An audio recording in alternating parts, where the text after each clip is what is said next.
só pra quem tava mega ansiosa pelo nosso primeiro vídeo do quadro Mulheres que Inspiram. Gente, essa maravilhosa, essa coisa linda de fofa que tá aí sentada é a Pri. A Pri de Avental, como todo mundo aqui pelo Instagram conhece. Priscila. E ela vai estar contando a história dela enquanto eu maquio ela. Então, pegue sua pipoquinha, sente-se, porque a história já vai começar. Dica, spoiler, pegue um lencinho também, tá bom? Beijo! Então, ai meu Deus, por onde começa? Eu espero não fazer ninguém chorar, porque de tudo isso eu tirei uma lição de vida.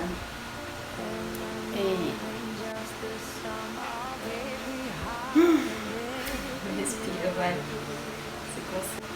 Eu iniciei na confeitaria de um modo muito triste. Em 2010, eu tive um filho. Até então, eu não mexia com nada de confeitaria. Fazia assim uns bolinhos pra família, umas coisinhas simples. E em 2010 eu tive esse filho. E quando ele teve 1 ano, completou 1 ano, ele já ia para a escolinha. A pediatra da escola percebeu alguma deficiência no jeito dele andar. Ele era uma criança completamente normal, andava, engatinhava. Na gravidez não mostrou nada nos exames e quando ele começou a andar, que já ia para a creche, a pediatra falou: Olha mãe, eu tô achando diferente o jeito dele andar, parece que a sandália não é confortável, manda um chinelinho, manda um tênis, uma coisa mais confortável, aquelas sapatilhas, aquelas meias que tem não sei nem o nome, um negócio embaixo pra não deslizar. Antiderrapante. É isso, antiderrapante. E aí, foi nessa luta de achar que era sapato, alguma coisa, até que ele ficou muito sonolento e parou de comer, essas coisas, e ela foi se preocupando também junto comigo. Eu fui correndo atrás de médico, exame, essas coisas tudo.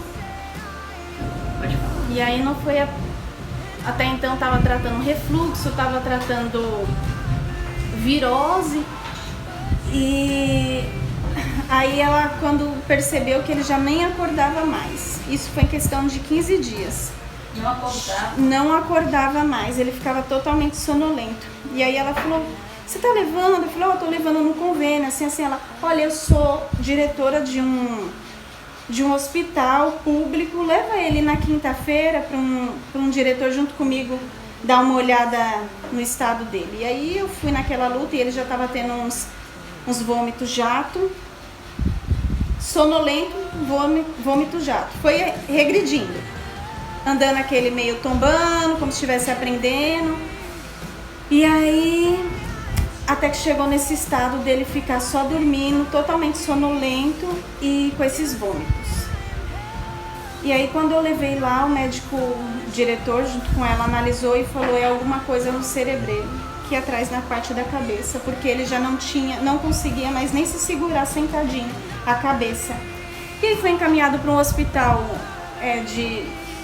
como eu posso dizer? Oncologia? Não. Um hospital que conseguisse atender aqueles requisitos que ele precisava. E aí, chegando lá, eles falaram que estava suspeitando de um tumor na cabeça dele. E que precisava enfiar uma seringa na moleirinha, porque ainda era aberta, só que não podia dar anestesia. Para você ter ideia de como era a situação, que enfiaram essa seringa, ele não teve reação nenhuma, de não sentir dor, nada. E aí eu fiquei ali naquele hospital. Até então ele estava em observação, só para ver como que ele estava apresentando ali. E eu dava mamadeira, aqueles vômitos, eu ia dar um banho, até que assim eu já não aguentava mais aquela situação de toda hora. Dava mamadeira, aqueles vômitos, eu tinha que dar banho. E assim eu deitei em cima do corpo dele, ele só de fralda assim em cima da cama. Eu falei: meu Deus, eu não aguento mais essa vida. Isso tinha 1 semana já, ele só E eu segurando na mão dele, quando eu olhei pra mão dele, as unhas dele estavam toda roxa e o coração começou a dar aqueles palpitação pra cima. E aí eu gritei desesperada e ele teve que ser entubado. Deu uma parada nele. E aí que ele ficou entubado e aí foram fazer os exames e descobriu que era um câncer, um tumor na cabeça. Esse tumor estava apertando o cérebro dele, por isso que ele estava parando de fazer todas as coisas que a criança faz, né? De correr, começar a andar, essas coisas tudo. E aí a gente entrou numa luta para ir para um hospital oncológico e retirada desse tumor, e automaticamente ele já não voltava mais, começou a atrofiar todos os nervos dele, ele ficou totalmente vegetando em cima de uma cama. E eu passei nessa fase 1 ano em tratamento com ele. Aí começou a fazer químio, depois foi para rádio e não estava dando jeito, o tumor era muito agressivo. Até que ele fez eles pediram para mim tirar o anticoncepcional para poder engravidar. Praticamente aquele filme Uma Prova de Amor. Precisava engravidar para pegar a medula do irmão para implantar nele. Só que como era filho único, então teria que engravidar. E aí ele fez primeiro o transplante dele mesmo. E nesse tempo todo de fazer no químio, rádio e transplante ao mesmo tempo, uma criança de 1 ano. Super fraco. E eu cheguei a ir para casa poucas vezes. Quem me conhece vai comentar aqui nesse vídeo. Quem me conhece sabe que eu não ia para casa. Ai, eu não vou chorar. Não é boa a maquiagem bonita da Yala.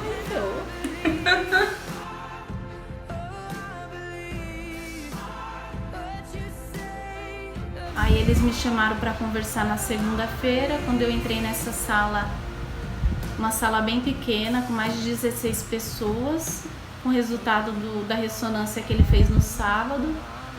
Eles me falaram que o tumor tinha voltado e estava muito maior que o primeiro e que dessa vez já não tinha mais o que fazer.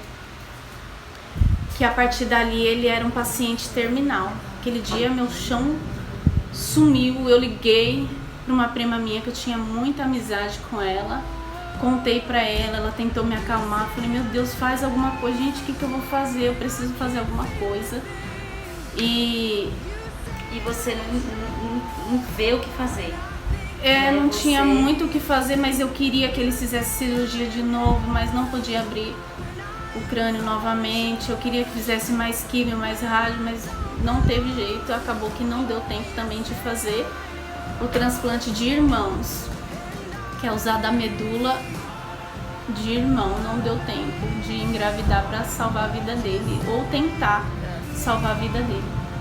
E ele veio a falecer na sexta-feira, não deu nem uma semana que os médicos falaram que ele tinha no máximo 1 semana. Ele subiu para um andar onde as crianças ficam, infelizmente, nessa expectativa, só esperando a sua hora. Ele foi para esse andar e a gente ficou ali. Aí liberaram meu esposo do serviço, a gente ficou só eu e ele. E essa foi a lição que a gente tirou da vida, que na vida era só eu e ele, que todos os momentos difíceis a gente tava junto. Minha irmã ajudou muito, minha mãe ajudou muito. Minha irmã revezou muitas noites comigo no hospital. Minha tia, a Dani, meu tio William ajudou muito a gente com palavras, com carinho. Muita gente foi muito atenciosa com a gente. Só que para Deus, quando chega a hora, a gente pode fazer de tudo. Que não tem jeito, né? E quando chegou na sexta-feira pela manhã, a gente dormia no mesmo quarto que ele, eu e meu esposo. E a gente acordou já na sexta-feira com aquela sensação horrível, dia carregado, dia nublado, um dia muito triste. A gente já acordou triste na sexta-feira e eu olhei pra ele, ele olhou pra mim e a gente falou, eu acordei ruim. Aí eu falei pra ele, eu acordei com uma sensação horrível. Ele falou, eu também, vamos orar. A gente chorou e falou, Deus, faça a sua vontade. Só que no dia que ele faleceu, pela manhã, né, ele não tinha falecido ainda, pela manhã E assim, tava visitando, muita gente tava indo visitar ele, o pessoal do serviço, família, muita gente indo visitar ele. E por ele ter passado aquele processo de ficar sujando a roupa, aí eu falei pro meu marido, vai ali comprar uma blusinha, porque daqui a pouco vai chegar muita gente, vai ser horário de visita. E meu marido falou, não, eu não quero sair, é melhor você sair. Eu lembro como se fosse hoje, era o 7º andar, que ele tava, um andar bem alto. E tinha umas janelas bem grandona nesse hospital, que abria ela toda assim. Era totalmente escuro o hospital, porque a gente não podia ter contato com a claridade, porque senão manchava a pele dele, que tinha feito esse transplante. E aí ele foi e falou, vai você ficou aqui muito tempo, vai você lá, que pelo menos você distrai a cabeça. Só que eu já saí naquela expectativa de não ter que sair.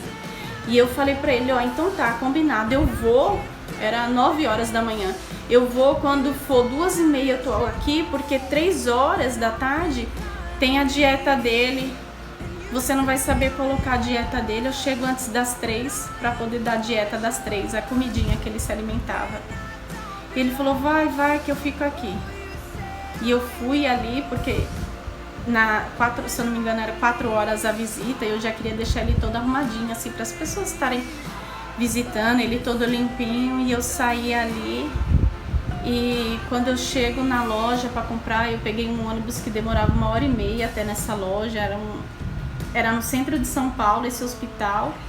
E eu fui nessa loja, separei algumas roupas, coloquei dentro da sacola da loja mesmo. Fui colocando algumas roupas pra ele. E aí meu marido ligou e falou, Pri, vem pra cá. Eu falei, não, calma, é assim mesmo. Ele dá essas respiradas, fica calmo, que é assim. Você achou que era uma coisa que acontecia sempre? Isso, porque como ele usava sonda, às vezes ele dava uma tossida por causa da sonda que ele usava. Eu falava, calma, eu falei pra ele por telefone, calma, é assim mesmo. Ele não, Pri, vem pra cá que a coisa não tá boa, corre pra cá, larga tudo. Aí eu falei, não, eu vou pegar as coisas, vou passar no caixa e eu vou. Não deu 2 minutos, ele, Pri, vem pra cá que ele tá falecendo. Ele precisou te falar? Ele precisou me falar. Quando ele falou isso, eu não pensei 2 vezes. Eu saí num desespero dessa loja, a loja até era pernambucanas. Eu saí num desespero dessa loja, que eu saí com a sacola da loja cheia de roupa sem pagar. Só que quando eu passei na porta da loja, como as roupas têm um aparelhinho, começou a apitar, os seguranças correu atrás de mim, eles sem entender nada. A princípio eu acho que eles devem ter pensado que eu tava tentando roubar, só que assim, eu na hora não vi limites para chegar o mais rápido possível. E aí, como eu falei essa situação na loja?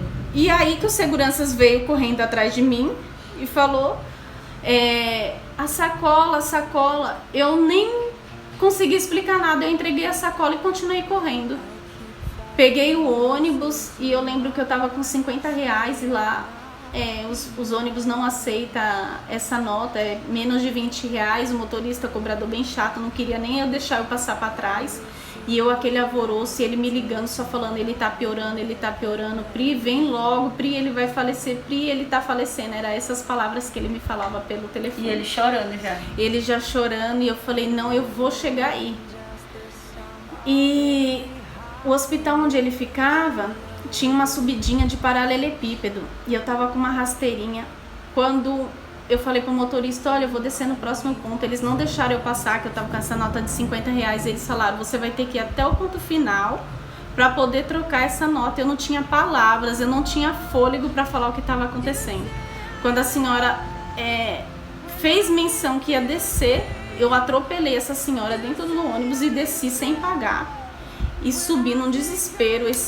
Essa rua de paralelepípedo, que eu tava com uma rasteirinha, ela quebrou. E eu cheguei a estourar meu dedo num paralelepípedo e eu não senti. As pessoas só gritando, olha o sangue, e eu sem entender, subi muito rápido essa ladeira do hospital. Quando eu cheguei na recepção do hospital, o segurança tentou me segurar já para não deixar eu subir no quarto que ele tava.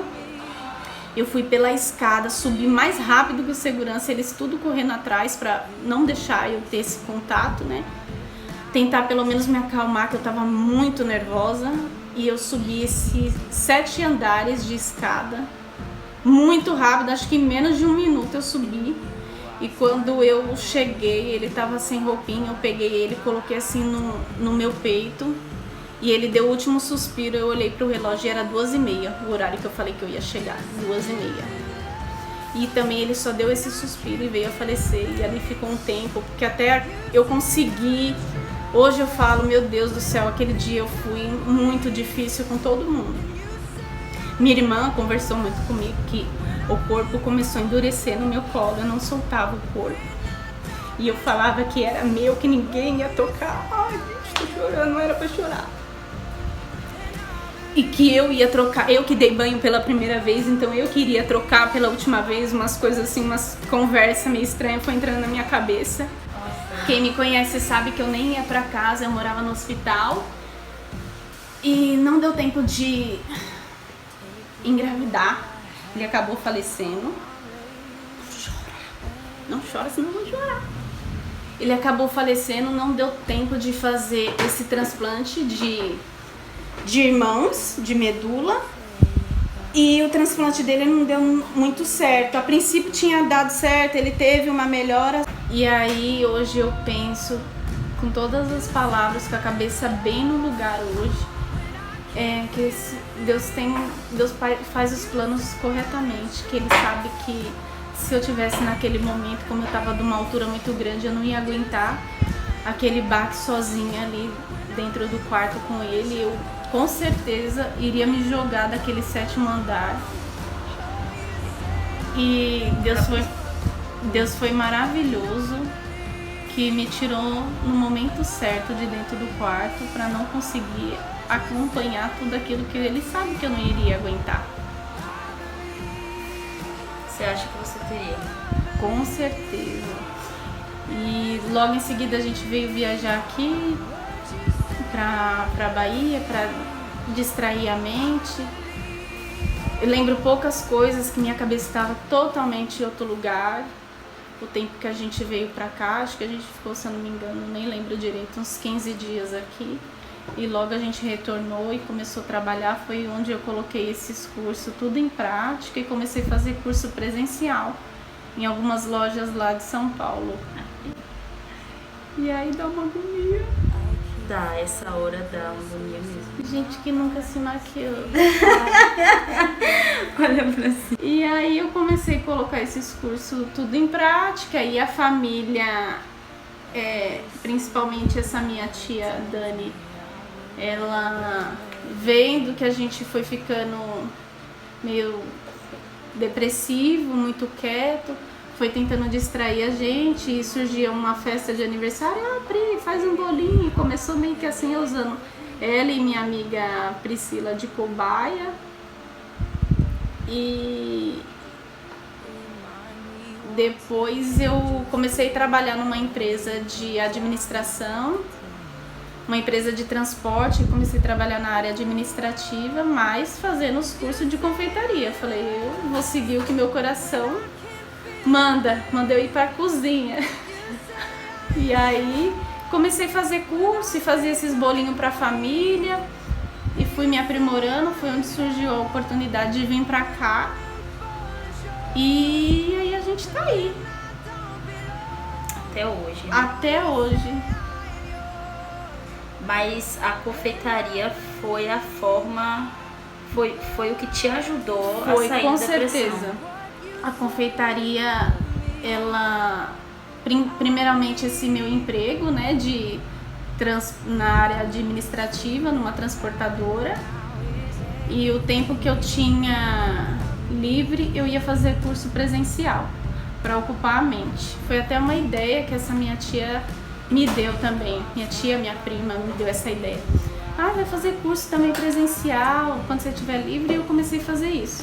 Então, a confeitaria me tirou da depressão. Hoje eu posso falar isso com todas as palavras. E eu ficava dentro do hospital pensando comigo, um dia eu vou sair da expectativa e vou para a realidade para colocar tudo isso em prática. Você tinha na cabeça mesmo que você Tinha. ia trabalhar com isso? Tinha. Eu falei, quando eu sair daqui, a primeira coisa que eu vou fazer... Agora sim, uma das coisas que você tá falando, que eu tô observando, é que você, mesmo sabendo a situação difícil que estava passando, não se deixou render, né? Não, meu esposo, ele a princípio começou a passar com psicólogo, eu não.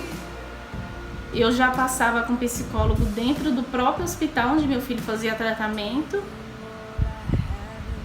Você meio que já estava sendo preparada ali. Isso.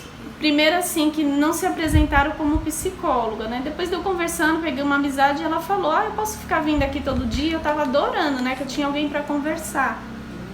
Ficava muito tempo sozinha, eu falei, com certeza vou adorar você vindo aqui todo dia. Ela foi meio que me preparando. No dia que ele faleceu, ela me chamou pra conversar. Foi onde eu consegui soltar o corpo, depois dessa conversa que eu tive com ela. E assim, sou muito grata também a ela, até esqueci o nome dela, lembro de poucas pessoas, assim, das pessoas eu lembro, de nomes eu não lembro, eu sou péssima com nome até hoje. Então me ajudou muito, já foi me preparando, porque como os médicos falavam, era um câncer que não tinha cura e era pra mim me conformar que ele não viveria mais que 5 anos de idade. Então mesmo que ele sobrevivesse, tinha esse risco de não sobreviver até os 5 anos de idade. O câncer dele, o tipo de câncer dele, as crianças não conseguiam sobreviver mais que 5 anos. Porém, uma colega aqui de Teixeira de Freitas, a criança dela com a mesma idade que o meu, com o mesmo tipo de tumor, ganhou essa batalha. Hoje a filha dela tá aí, cheia de saúde. Quantos anos hoje? Eu acredito que, como tinha a mesma idade que o meu, 9 anos. Nossa, porque foi 2010, né? Isso, nasceu em 2010. O câncer eu descobri em 2011 e ele faleceu em 2012. Foram um ano de tratamento. E hoje, tudo que eu faço com muito amor. Porque eu fiquei dentro de hospital sem poder colocar nada em prática. Então eu sempre falava comigo mesmo, conversava com Deus. Quando eu sair daqui, eu vou colocar tudo isso em prática e com muito amor, que aí eu vou estar livre para fazer isso. Infelizmente, não do jeito que eu tô hoje, né? Que eu queria estar com meu filho, fazendo tudo que eu tô fazendo, mas com meu filho. Mas os planos de Deus foi totalmente diferente dos nossos. E hoje também eu sou uma pessoa mais estruturada. Nada me abala. Me fala assim, sobre a experiência, depois que você passou pelo que você passou, como foi que ficou Deus na sua cabeça? Olha, eu vou ser bem sincera, a princípio eu me revoltei com Deus. Faz pouco tempo que eu fiz as pazes com Deus. Você fez as pazes? Pouco tempo que eu comecei a aceitar a vontade dele, porque foi bem difícil no começo. Porque a princípio eu tava com uma expectativa, criei uma expectativa, né? E aquilo tudo que estava acontecendo fez com que eu criasse mais expectativa dele sobreviver, né? Então, quando ele faleceu, eu me revoltei também. Depois de ter comido, hoje você tem outro filhinho, né? Isso, aí demorou um tempinho, hoje eu tenho o Murilo, que veio assim na nossa vida para alegrar, trazer esperança pra gente e um conforto pra gente, não substituir metade, nem um pouquinho. Jamais. Mas jamais vai ocupar o espaço, mas é um presente de Deus na minha vida. E eu fiz as pazes com Deus antes disso. Foi antes de Murilo. Foi antes de Murilinho. Que importante a sua história também, né, porque nos faz valorizar ainda mais, né, todo o seu trabalho, né, tudo que você faz. A gente sabe que foi uma circunstância muito difícil que você começou com a confeitaria, porém hoje você é uma mulher forte, isso inspira outras mulheres também. E hoje nós estamos precisando de mulheres que inspiram com a história, com a vida, com a força, principalmente. Então hoje Débora, te valorizo ainda mais, tá? Eu fico muito feliz por conhecer uma parte da sua história. Chorei aqui, né? Choramos, né? Porque é realmente uma história muito difícil, né? Imagino que deve ser muito difícil para você e para o seu esposo, mas a sua força, né, é incrível, e como você se reergueu também, é muito incrível também. Isso nos faz entender que tem como recomeçar, né? E você recomeçou com a confeitaria, então que outras pessoas encontrem também em algo, né? Alguma coisa que possa se reerguer também, igual você fez nessa história muito inspiradora. Eu aprendi... Aí ela tá brigando comigo. Eu tô brigando porque você não fica com olho quieto. E agora eu deveria. Ai, deixa eu ficar quieta, né? Me diz uma coisa assim, como é que, se você hoje pudesse falar alguma coisa para mulheres que estão passando por situações difíceis, seja ela qual for, seja perder um filho ou até mesmo tá passando por uma situação difícil com o marido dentro de casa, ou tá sendo agredida, né, que a gente sabe que o Senhor não criou nenhuma de nós para isso. Mas independente da situação, se você hoje pudesse falar para mulheres, para dar uma ajuda, o que você diria? Em primeiro lugar, se apegue em Deus. E quando eu comecei a perceber isso, que eu tava ficando deprimida dentro de casa, o inimigo, ele se usa desses espaços, né? E eu comecei a me apegar a Deus. Então o primeiro passo foi Deus. Depois eu sacudi a poeira e falei, agora é hora de eu colocar em prática, porque se eu ficar aqui me lamentando, me colocando cada vez para baixo, cada vez me sentindo culpada por tudo que aconteceu, nada vai para frente. Deus foi a sua ajuda, mas você também teve um momento do seu pontapé. Teve a parte que você teve que ir, né? Porque, tipo assim, eu acho que é importante a gente falar isso, que do Senhor cura, mas nós, como seres humanos, a gente também precisa fazer a nossa parte. A gente não pode esperar sempre do além algo acontecer, né? A gente tem que decidir ser curado, decidir ser ajudado, às vezes até, né? Uhum. Porque, por exemplo, você falou da sua tia, que a sua tia te sugeria fazer bolos, você poderia não fazer. Isso. E isso, né? Ela me estimulou demais. Isso, Pri, faz mesmo, olha que bacana. Ah, você leva muito jeito, gente. Se vocês vissem os bolos, gente, que ela falava que eu levava jeito, eu tenho até vergonha de postar. Mas eu sei que ela usou desse momento pra me tirar.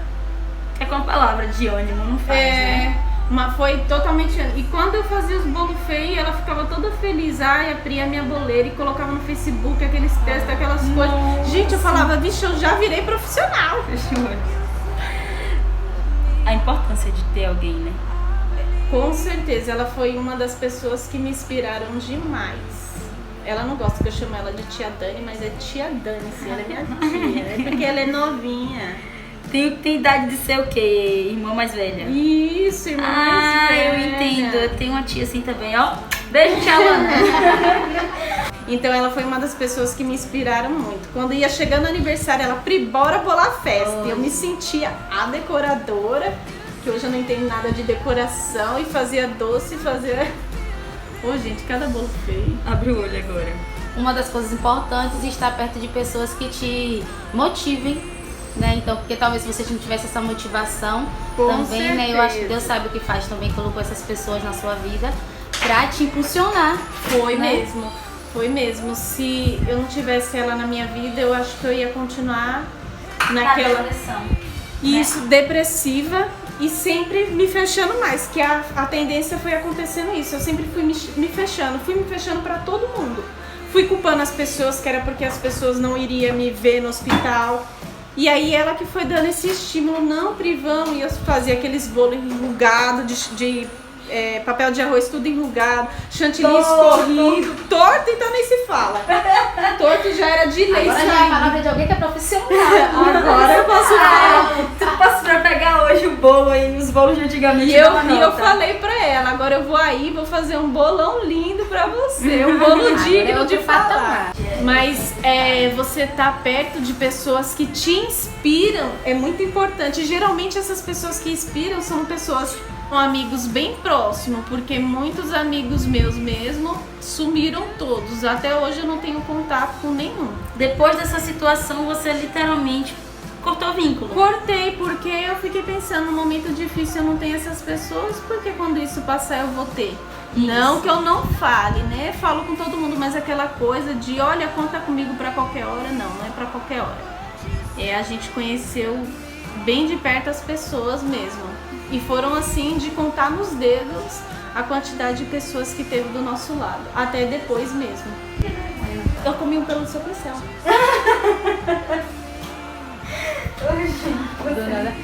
Olha aqui, ó. Então, gente, essa foi a história da Pri. Eu espero que vocês tenham gostado. Eu acho que é uma história que inspira muito a gente, faz a gente pensar muito sobre a vida, faz a gente pensar que a gente reclama demais à toa, né? Faz a gente pensar que a gente tem muito mais força do que o que a gente pensa, na verdade, né? Pri é uma pessoa que mesmo com tantas dificuldades tá sempre sorrindo. Olha meus olhos. Pri é uma pessoa muito abençoada, muito feliz, muito alegre. Hoje ela é empresária, dona do próprio negócio. Ela faz doces personalizados, trabalha com confeitaria e tudo mais. E o resultado da nossa brincadeira foi esse aí. Ela é linda e maravilhosa, mas uma make, meu amor.